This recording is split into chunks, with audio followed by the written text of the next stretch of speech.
Red चल गया। जमी से उठेंगे तो आसमां होंगे और हमारे जैसे लोग फिर इस जहां में कहां होंगे। इसी विचार के साथ आज हम शुरू करते हैं। यूएनओ के बाद में हम बात करेंगे राष्ट्रीय सुरक्षा और अंतरराष्ट्रीय सुरक्षा की बात करेंगे। ये चैप्टर राष्ट्रीय सुरक्षा का मामले में यूपीएससी में भी चलता है, यूपीएससी मेंस के लिए भी उपयोगी है, जितने भी प्रतियोगी परीक्षाएं होती है उनके लिए महत्वपूर्ण है। इसके साथ में आपके लिए जो अंडरस्टैंडिंग है, जो ऐसे लोग हैं जो इसके बारे में, सुरक्षा के बारे में जानते हैं, जानना चाहते हैं, उनके लिए वीडियो उपयोगी होने वाला है। आप इसको एंड तक जरूर देखिए। सुरक्षा की हम बात करते हैं तो सबसे पहले व्यक्ति को ऐसे कहते हैं कि मूलभूत आवश्यकताओं की पूर्ति करे। जैसे मान लो कि रोटी, कपड़ा, मकान, शिक्षा, स्वास्थ्य, ये मानवाधिकार है वैसे तो, लेकिन अगर मानवाधिकार ही नहीं मिल रहे हैं तो इसका मतलब है कि उसको, उसकी सुरक्षा खतरे में है। ठीक है, अगर कोई व्यक्ति भरपेट कर खाना नहीं खा रहा है, भरपेट खाना नहीं खा रहा है, तो इसका मतलब है कि उसका जीवन खतरे में है, पहली बात। तो मानव अधिकार जिसको मैंने बताया कि रोटी, कपड़ा, मकान है, रोटी, कपड़ा, पहनने के लिए कपड़ा होना चाहिए और रहने के लिए मकान होने चाहिए, और साथ में शिक्षा और स्वास्थ्य। अगर ये पहली बात, तो अगर ये सारी चीजें नहीं मिल रही है तो ऐसे कहते हैं कि उसका जो जीवन है वो खतरे में है, पहली बात। तो और जिन लोगों के पास में ये सारी चीजें हैं उसको क्या, उसको कौन सी सुविधा चाहिए? जैसे मान लो कि ये सुविधा मिल गई, उसके बाद में उसका जो जीवन है वो सुरक्षित रहना चाहिए। तो पहले तो मूलभूत आवश्यकता पूरी होगी तो एक गरिमापूर्ण जीवन हमारे पास आएगा। तो जो गरिमापूर्ण जीवन आ गया, उसके बाद में जैसे मान लो कि पेट भरा हुआ है, रोटी है, कपड़े अच्छे पहनता है, लिबास जो आजकल तो नए नए ब्रांड आ रहे हैं, ठीक है, लिवाइस की पैंट पहनता है, यूएस पोलो की शर्ट पहनता है, तो ये, उसके बाद में एक बढ़िया बंगले में रहता है वो, ठीक है, खुद पढ़ा लिखा है, नौकरी कर रहा है, बिजनेस कर रहा है, स्वास्थ्य उसका ठीक है। उसके बाद में अगर वो घर से बाहर निकल रहा है तो उसको बाहर में समाज में उसको सुरक्षा, सामाजिक सुरक्षा की हम बात कर रहे हैं ना, तो उसका जीवन, उसके कोई चांटा नहीं मार दे, उसको मतलब ये कि उसकी जो गरिमापूर्ण जीवन है उसकी रक्षा हो। इसके साथ में हम बात करें तो महत्वपूर्ण बात यह है कि जीवन उसका सुरक्षित रहेगा। उसके बाद में अगर जहां वो काम करता है, उसका वर्क प्लेस है, उसमें वहां वो सुरक्षित रहना चाहिए।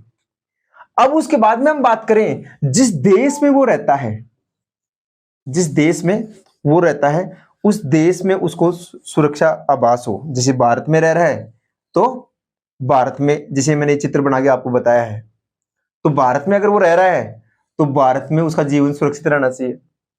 और जैसे एक शब्द चलता है अप्रवासी, अप्रवासी हो गया, एक शब्द चलता है प्रवासी, एक शब्द चलता है शरणार्थी, शरणार्थी चलता है। शरणार्थी वो लोग होते हैं जो किसी देश में प्रताड़ित हो रहे हैं, किसी देश में प्रताड़ित हो रहे हैं और वो जबरदस्ती उस देश को छोड़ने के लिए मजबूर होंगे, तो वो दूसरे देश में जाकर शरण लेंगे वो, तो उनको कहते हैं शरणार्थी। प्रवासी कौन होते हैं?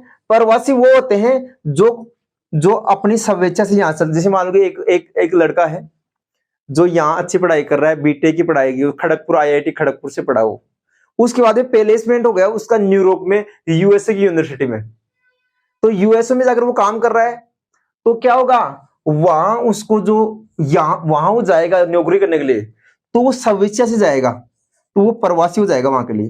प्रवासी का मतलब एक देश को छोड़कर अगर यहां से कोई व्यक्ति अमेरिका जा रहा है तो अमेरिका में जाकर नौकरी करेगा अपनी इच्छा से, उसको बोलते हैं प्रवासी भारतीय है वो।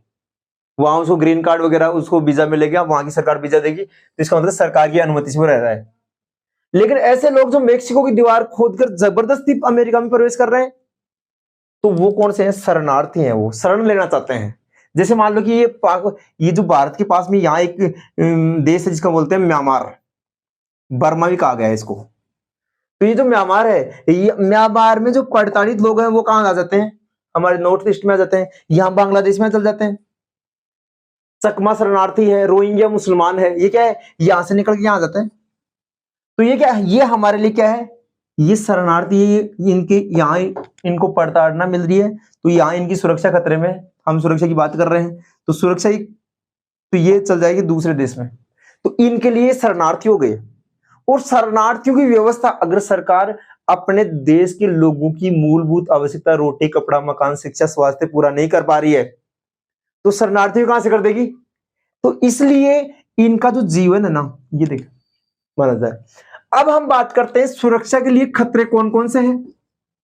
सुरक्षा के खतरे अब बात करें, खतरे यही है कि पहले तो ये जो देश में बाहर से प्रवासी आ रहे हैं, इनके लिए अगली सरकार, अगला देश कहां तक रिस्पॉन्सिबल है, एक बात तो ये।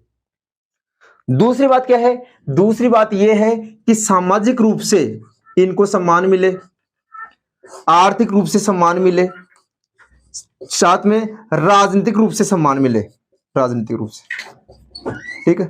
सामाजिक, आर्थिक और राजनीतिक रूप से अगर इनके अधिकार नहीं मिल रहे तो इनकी सुरक्षा खतरे में आ जाएगी। जैसे टेररिस्ट ग्रुप, आतंकवादी संगठन हो सकते हैं। इसके साथ में ये है कि ऐसी सरकारें हो सकती है जो तानाशाही रवैया अपनाए, नागरिकों को मूलभूत भौतिक आवश्यकताएं पूरी नहीं कर पा रही हो, तो ये सारी चीजें किसमें आएगी? ये सामाजिक सुरक्षा में आ जाएगी। तो हमने देखा राष्ट्र पहले मूलभूत रूप से मूलभूत सुरक्षा कंप्लीट हो, रोटी, कपड़ा, मकान, शिक्षा, स्वास्थ्य मिले, उसके बाद में उसकी लाइफ सिक्योर होनी चाहिए, उसका लाइफ सिक्योर हो। इसके साथ में वो अगर कोई दूसरे देश में शरणार्थी के रूप में जाता है, प्रवासी के रूप में जाता है, तो वहां उसको तो सम्मान मिलेगा। साथ में शरणार्थी के रूप में जाता है तो वहां भी उसकी मूलभूत आवश्यकता पूरी हो। यूएनओ की एक ब्रांच चलती है जो शरणार्थियों के लिए और व्यक्तियों के मूल अधिकारों के लिए काम करती है। तो ये सारी चीजें, व्यक्ति के जीवन को सुरक्षित रखना, व्यक्ति की जो गरिमापूर्ण जीवन है उसका विचार करना, ये सारी चीजें किसमें आएगी?